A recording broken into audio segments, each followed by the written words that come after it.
好，来乡亲啊，继续来看民进党中国事务部的主任吴俊志，曾甲中国学者私信座谈，伊强调讲，台独的党纲已经是历史文件，即届的座谈嘛是民进党的党务人士第一届甲中国的学者来交流，为改善两岸的关系踏出重要的一步。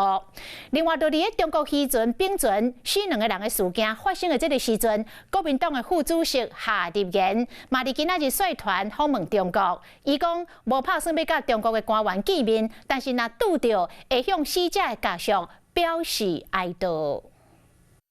国民党副主席夏立言今日早起伫咧上山机场，搁要出发到中国访问，进前中国船只到金门水域内底并船，造成2个人死亡。这届行程敢会和中国官员见面，是引发着关注。这次去并没有计划和中国大陆中央的官员见面。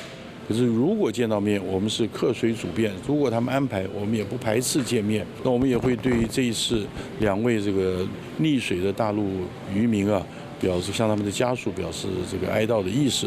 带团访问中国1礼拜，伊强调是向台商和台省拜年。不过，经下水域的事件，陆委会认为已经进入到司法程序，中国应该维持过去的尊重态度。夏立言嘛向两岸政府来发话。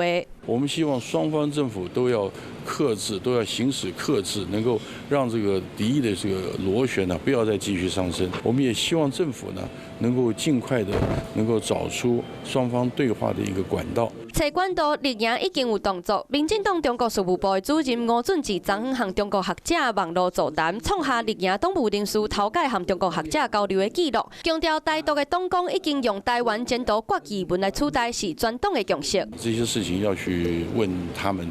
那至于说对岸能不能接受，这又是另外一回事。我们也希望说跟中国有对谈的机会，希望说中国也能够。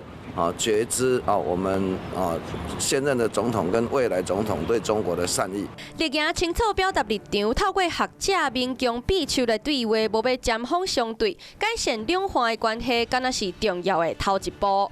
Hello， 我是林仙怡。想要抢先掌握最及时的新闻资讯吗？赶快订阅、按赞、开启小铃铛，锁定华视新闻 YouTube 频道。